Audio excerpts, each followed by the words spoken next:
Hey, Avery, good to have you again for round two of the summit. How are you? I'm so good. I have been packing all morning. So stopped packing to come over here and talk about packing and I traveling. It love was that. awesome. A great day. I would be, if it was me, I don't know how you're even here. I mean, tell everybody like what's happening in your life right now. I mean, you're going, it's the D7 visa and you're moving to Portugal like in 2 days, right? Yes, yes. So, and this has been in the works for a long time. It's always been a dream of mine. I was listening to Daniel's talk. I'm maybe a third type of digital nomad. I'm definitely not an OG. I've been reading about this lifestyle for about 10 years. So I definitely knew about it. I have been a full-time, or I've been at least a digital nomad part-time since 2017. And then in 2019, I took it full-time. So I was a little bit ahead of the curve on like pre-pandemic, was out doing it. And then I was in Argentina for a year and a half. I did the residency process there. And then they got partway through and it was the pandemic, and the Argentinian government was like, well, you can stay anyway. You don't need to complete your residency process, because they didn't let anyone, not that I couldn't leave during the pandemic anyway. So I started the process there. While I was there, I had already begun researching Portugal and was very interested in it. I really am looking towards Europe for retirement in the future, and visa process, citizenship process can take a while. I'm really big on the FIRE movement, the financial independence, retire early. I know how far your dollars can go in Europe and in other countries retiring. So I made the choice to invest in my future self and start the citizenship process now. And I'm so happy I did, because it took a year and a half even to get residency, and it's supposed to take anywhere between 5 and 7, probably 8 years to get citizenship. So, and similar to Spain, you can have dual citizenship, you can have dual residency. I did research that. Not every country you can. So that was the avenue I went. My visa, this is something you have to pay attention to as well.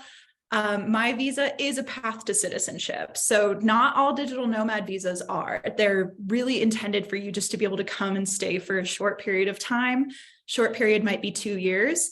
But I really wanted citizenship. So I wasn't interested in the digital nomad visa. So I went the avenue of looking at the time, there was the citizen or residency by investment property, and the D7 visa, which is technically a retirement visa. And I do have passive income. So I've been able to, I showed that as my passive income on my D7 visa. You need to be making anywhere between double and triple the minimum wage in Portugal in passive income to be able to qualify for that visa. Okay. And so that's the avenue I went. And it's just been a lengthy process. It really hasn't been bad. Like I wouldn't say it was like a nightmare story or anything. It's just a lot of waiting. Like I got the documents in, I used a lawyer. It was pretty easy. And then I just waited for months and months to get stuff. Wow. I love that you're such a wealth of insights. And I want to give you a proper introduction. So you guys, Avery Melcher, am I saying it? Is it Melcher? Is there a Melcher. It's a Melcher? So I have family in Israel, so we always with the CH, it's the hard C. Yeah, I get that a lot. I don't know why, but I always say Melcher, but it's Melcher. Okay, I will remember that for next time. So she's a SEO and content expert. So she has multiple businesses. So anybody here that, I mean, there's multiple things that I feel like this conversation is gonna help you with. Not only like, okay, EU citizenship, like who actually wants to figure out EU citizenship? Please put yes in the chat. Specifically Portugal, because that's what she's doing, as well as like digital nomading, literally all over the world. Like she's been doing Argentina and South America and now going to Portugal, and she's from the US. And when I said she has multiple businesses, she's an SEO and content expert. So she's a professional SEO and content writer that basically sold all of her stuff almost 4 years ago and bought a one-way plane ticket and started her multiple six-figure business along the way during her travels. And I don't know if anybody's in marketing or wants to learn about marketing or wants to kind of get some more insights on how to make that work for your business. But she's worked at also Neil Patel. Does that ring a bell for anybody? He's like a really big like digital marketing guru. She like worked for his agency and knows all of the tips and tricks of everything SEO and building your business pretty much. So thank you so much for being here. I hope I did a okay introduction for you. No, that's perfect. And I feel like things are, like you said, things are getting added on to my resume more and more. So I'm like, I don't even know what I do anymore, because the decision to start working for myself and start traveling has truly opened up so many opportunities. I started very humbly. I started as a freelance writer. And my kind of specialty was ghostwriting. And so ghostwriting was just, Shauna, you want to write a book, you maybe, you have a really great idea, but you're not a writer. And so you hire me and I interview you and I write it for you. Sometimes, depending on the contract, you decide whether or not the ghostwriter is even acknowledged, and I'm paid for it and I go on my merry way. So you've probably read some of my stuff or seen my stuff out in the world. I've worked with some pretty big brands: Neil Patel, Fashion Nova, Princess Cruises, Home Depot, Harbor Freight. So like some of these really big brands that you'll never see my name anywhere on them because I'm always behind the scenes. And as I started to develop my skill set, where I learned there's a lot of opportunity, is more not even just in writing, but actual true content marketing. So that's where I learned SEO. I saw some people ask questions. It's called search engine optimization.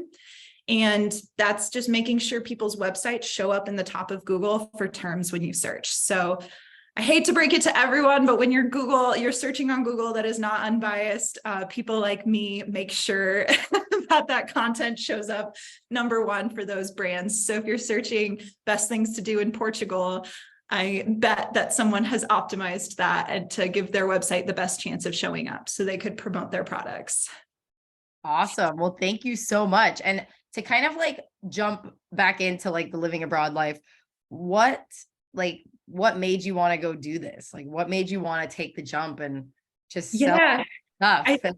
I was just voice memoing you about this like two nights ago, I think it was. And it's something fueled deep within me from the time I was a kid. I remember this was on the cusp of when we were moving away from dial-up internet. So just to set the time frame, and I got my first computer as a kid, and travel websites used to look like Craigslist. And I was in a town of 200 people, actually lived in the country outside of said town on a gravel road. My nearest neighbor was a mile away. And I ended up just falling into these like Craigslist listings, pretty much, of people talking about traveling. No pictures accompanied them. And they were talking about these like amazing, incredible places that I couldn't imagine. I'd never been out of the state. I'd never been further than maybe 3 hours away from my hometown. And for someone like me, it was just an impossible idea. And so that's how I would get lost in that. I was always a big reader as a kid too.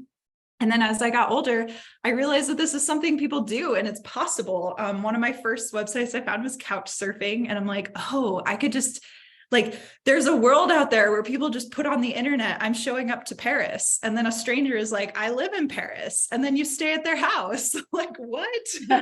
And so that's like what started it for me, because I just didn't realize like there was like a whole world out there, and it just seemed impossible to me. And then I kind of fell into it by accident. When I was in high school, I transferred schools my freshman year, and my Spanish credits didn't transfer. So when I was at my high school, I was like, I really don't want to take Spanish again. So I actually went to the local college and took French, and their French program was a little bit accelerated.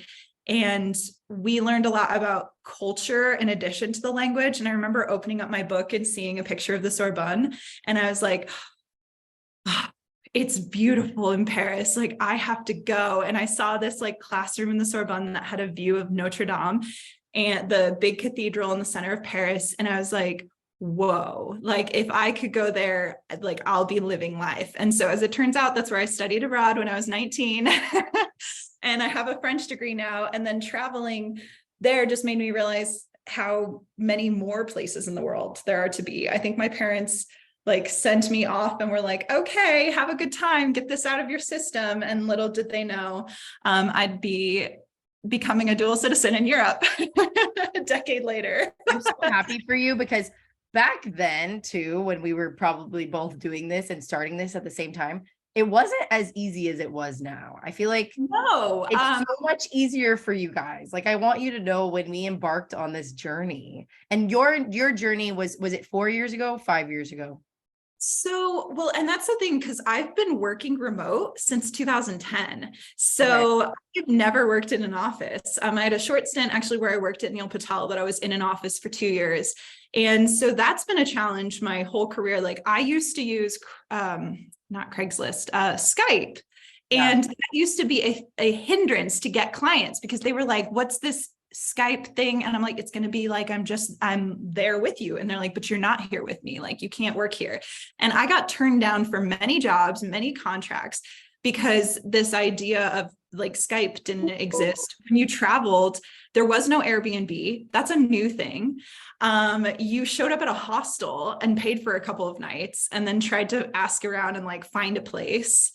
You didn't have a cell phone. When I was in Paris, like, you had a flip phone that you got data on. And if you needed to meet up with friends, maybe your friends didn't have data. So you would use Facebook and say like, I'll be there in 30 minutes at subway stop B. Yeah. Be there. Like, there was no like, I'm running late, or like, I can't make it tonight. You're like, I commit to this, and I haven't How seen. about I'm sending you my live location on WhatsApp, and then you just can track where your friends are and if they're close or not. And that's what I tell people now. I'm like, it is literally so easy. Like, Upwork didn't exist. My first freelance job I got out of college, I got on Craigslist. And so like Upwork didn't exist. All of these other websites didn't exist. So I actually didn't even have, I've never even had a profile on like Fiverr, Upwork, these websites that you're mentioning, because I was started almost a decade before those even came around. And so it is so much easier now, guys. I think Instagram launched while I was in Paris. Like, I didn't even have Instagram. Wow. Okay. So tell me, like, what do you think we can help everybody with today? Like, do people want to hear more about the Portugal? Let's do a survey. Do you guys want to hear more about moving to Portugal and that process? Do you want to hear more about her digital nomad journey, or do you want to hear more about building a profitable business? Because I mean, we can kind of talk about all of them. I see people saying, where do you find clients? Not able to get gigs. How to find clients as a freelancer, building a business. People are saying Portugal and business pretty much. Okay, cool. Well, let's business part we can start with, like, let's talk about business. Love business. So one thing I'll say is I didn't even get on Upwork until about this year. I've only ever been on it to hire people and not to look for work. So I do know that there are different challenges there, but I also can tell you from the perspective of being someone who hires a lot of people from there, profiles not being filled out, not being optimized, saying what you specifically do. I see a lot of people whose headlines say like, I help you get more leads for your business and tell great stories. To me, that sounds like a lot of fluffy marketing talk.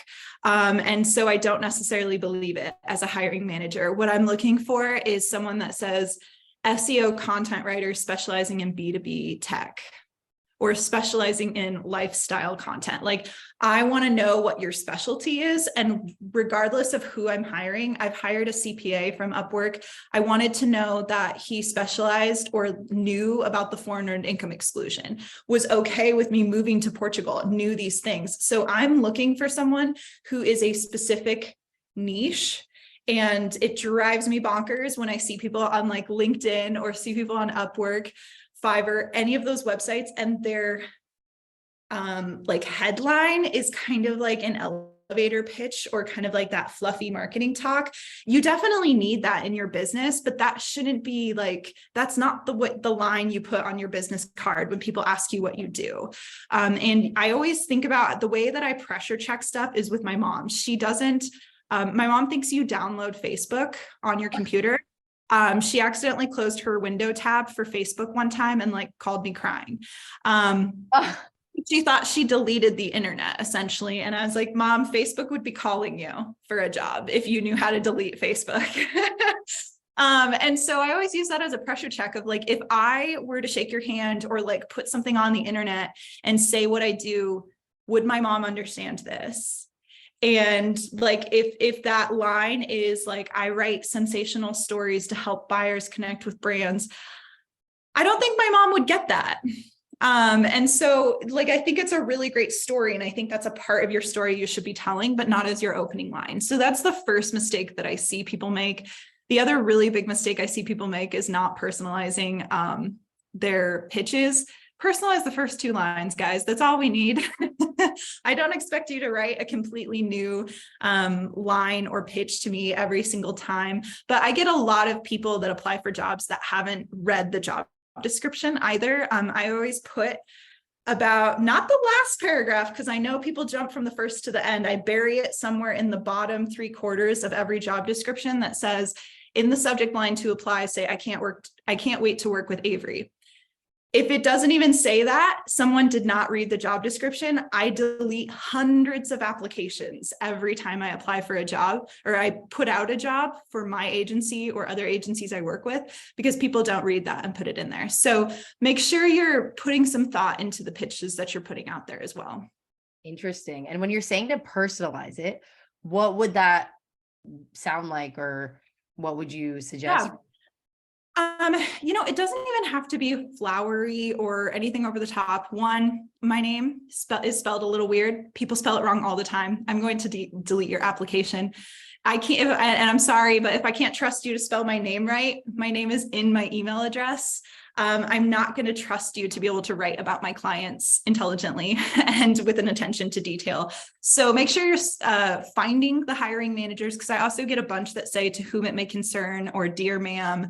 If you're not taking the time to research the hiring manager's name, I think that's just like a big no-no, especially because most people have it in their email address.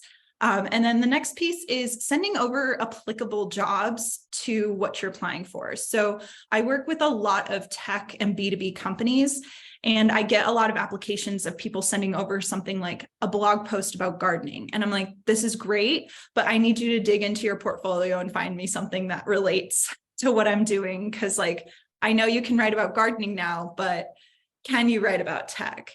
And if you don't have portfolio examples, that piece is twofold. One, this is the internet. Like we just said, with even being a digital nomad, it's easier than ever. If you want to write for tech, start a blog about tech, and there's your portfolio. You don't need to wait until you have a client paying you for it. And then the second part is, maybe you have relevant experience that you just haven't gotten to write about yet. Maybe your family company is tech, or like I have a background in construction because that's my brother's business. So I've worked with quite a few construction companies. And that's something I say, like, though my portfolio is a lot of e-commerce brands, I have experience with Home Depot, experience with Harbor Freight, both in the field and marketing side, and just explain that. So let them know why, and keep it to 2 lines. I personally hate reading email. So when someone also sends me a long pitch like this, I honestly don't read it. So those are kind of the things. And then it keeps it faster for you, because it is a numbers game. So you don't want to spend too long on every pitch. Otherwise, you're going to be losing a lot of hours that you're not getting paid. Okay, cool. Thank you so much. These are such good tips. And this is coming from the person that's hiring. Like, you're hiring, it sounds like, filling roles all the time. So what is another question we have from like Patel? What about like actually getting the clients? Do you have any tips for that? Like, where do we look? Yeah, most of my business was built on referral. I didn't even have a website until 5 years in. And so, be doing networking things, do things like this. This is the type of stuff that built my business, not posting on social media. And again, that's partially probably because I started before social media existed, but I moved to California after my college graduation, and I had a stack of business cards with me. I would hand them out playing sand volleyball. I would hand them out like at bars to people, because one thing people must make a mistake of, even in marketing, when they're talking to people, is like, a hiring manager might be sitting next to you at dinner. Yeah. Or at the coffee shop. And you of course have to gauge what's appropriate to bring it up to people. But like, using the sand volleyball example, I was just playing sand volleyball, and people were, people ask you what you do, especially in the United States. It's usually one of the first questions people ask. And when you tell them that, the amount of people I have say, oh, I need a new website. Is that something you do? I'm like, that's literally what I do. And I can do it really well. Or if I can't do it, I can pass you on to someone who fits your budget. And then the next question they ask is, do you have a card? And if you don't have a card, like it's such an old school thing, but like if you don't have a card or a virtual one, it gets lost. And I would say an actual card and not here's my Instagram handle, especially because for me, what I learned as well is the people that I work with and who are my target audience are usually a little bit older demographic. Like it's the CEOs of companies, it's the investors of companies, it's not the marketing director or the social media manager. And most of the people I work with are in corporate America too. So they're a little bit more old school in corporate America and still pass out cards and go through a little bit more formal processes versus if your audience is entrepreneurs, doing something like passing off handles on Instagram and stuff is just fine. Awesome. Well, thank you so much for sharing. And does anybody have any questions specifically about like jobs, about remote work, anything like that? I kind of wanted to shift it over to like, okay, so now your Portuguese adventure. You did the D7. So, and we're having a law chat right after. So I think it might be really cool if you want, if you wanted to stay on, and for those of you that are really interested in the Portuguese specifics, but what has been like your experience with getting the D7 visa? And do you have any tips for anybody as they're embarking on their EU citizenship paths?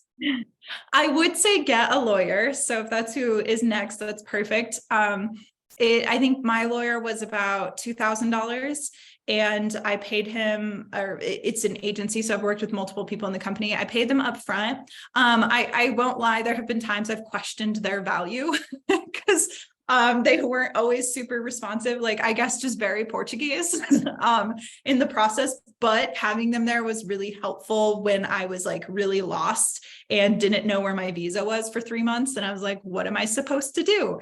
And when I was asking specific questions, you do have to have money in a bank account. They have input about that. I did have to put about, I think it was $11,000. I think it was 12,000, but 11,000 euros in a bank account and keep it there. And I'm like, what do I do with this money now? And so I just talked to my lawyer last week and they were like, make sure you use that money. Like the Portuguese government wants to know that you're interested in staying there, living there, like use the accounts that we're setting up and the things that we're doing for you. So having a lawyer is key. And the other thing that you need to know, someone did ask Kelly, you need a lawyer in Portugal, in the country that you're in.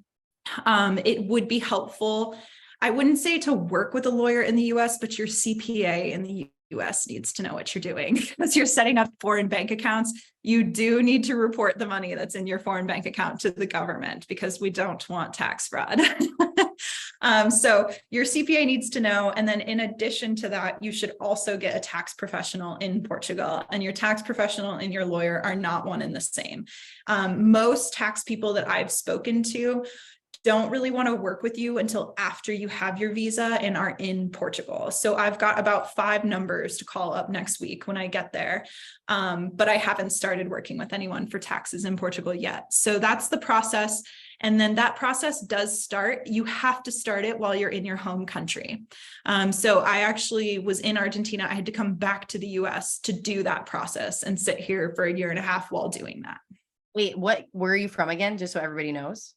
I'm from the United States. You don't have to be in any particular place. You have to be able to receive mail from your permanent address in the United States.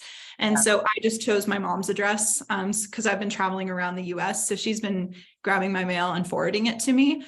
But you do have to be in your home country. Nice. And you have to be able to receive mail at that permanent address that you list on your visa. Okay, awesome. Let's go to Randy. I just asked you to unmute. She has her hand up. Go ahead and ask your question. And be very concise with the question because we only have about 2 or 3 minutes. Okay. There's so many different ways I can go with this if I were to travel. My question would be, trying to figure out how to do digital online type of work, but also potentially move somewhere and do it. Healthcare is my specialty, has been for many, many years. I also have a LLC in business in dog breeding and therapy and service dog training. So I have a few different niches I can go. Some I'd love to do on the ground I don't know what it entails to move with animals and stuff and take some of my stock, not a lot, some with me. So I'm kind of like, how can you bridge the nomad digital and some on land, on ground stuff, I guess.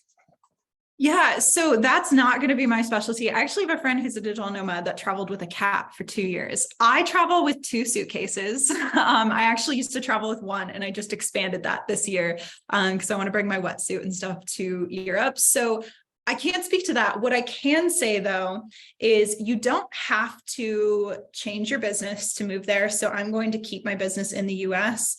I might move it eventually if it makes sense. So you can continue operating. What you have to look up is based on each business, the laws around that and the taxes around that. So like the dog breeding, I do believe that those are state by state laws. I know like medical is state by state. So you have to check your licenses.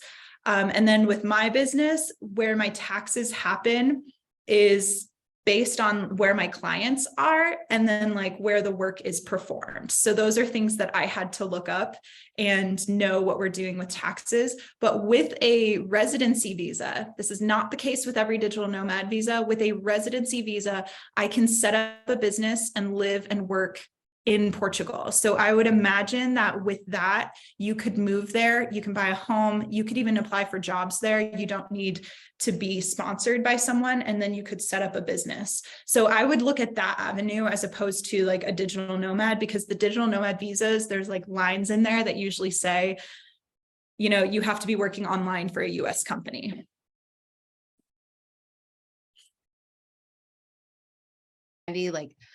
Feel free to reach out to us, or you can also join. I have a VIP upgrade, which will give you the replays. And also you can join the Move Overseas Now Club, where we will dive into this. And it also comes with a 1-hour strategy call. I don't know if Averi specifically, like if she emailed you, if you might be able to like answer some more of her questions. Are you open to that? Or Yeah, definitely. If you have any questions, email me. I will say, for legalities, I'm probably not the best person. The next speaker probably is. And so with that, because honestly, I haven't had much of an active role. My lawyer just told me, here's what you go get, and here's what you pay me, and here's what you pay them. And they're even meeting me at the consulate for my appointment, and they're translating for me, and they're going to be there to talk for me. And I just had a meeting last week, and they're like, bring these things with you. And so that's really it. Like that's the most active I've been. I did a lot of research to make that decision, but I'll know a lot more once I'm there and have my feet on the ground and a physical visa in hand. Awesome. Well, Averi, thank you so much. And you guys, I'm going to drop her info one more time in the chat. But while I do that, I wanted to introduce you to Ana Clara. Averi is a digital nomad, and she's into helping people. Well, on this call, we were helping people build their business, and we were talking SEO and content and marketing, and she's actually moving to Portugal. So you guys are going to be actually very close to each other. Yes, I had the opportunity to hear what she was saying. She said numerous times that she was not very into like giving legal tips, but she knows a lot about the process. I could tell just from what she said and what she shared. So I'm happy that you were approved, Averi, and hoping that you're here soon and that you enjoy your journey here in Portugal. Yeah, I think I don't know if you were listening. I get there Tuesday, so I know. You said next week, so you're coming soon. I understood that. Very good for you. Yeah, it's finally here. But yeah, like please don't change your life based on my legal advice. I'm not a legal no, but you shared everything that I had the opportunity to hear you saying. It was correct, actually. So yeah, I vouch for what you said. It's true. Thank you. Perfect. Awesome. Thank you so much, Averi. If we can all say thank you to Averi for donating her time. I know you're super busy, and good luck with the move. It's going to be awesome. Thank you. Hopefully I'll get a chance to visit you when you're there. Yes, that would be wonderful. Thank you. Thank you.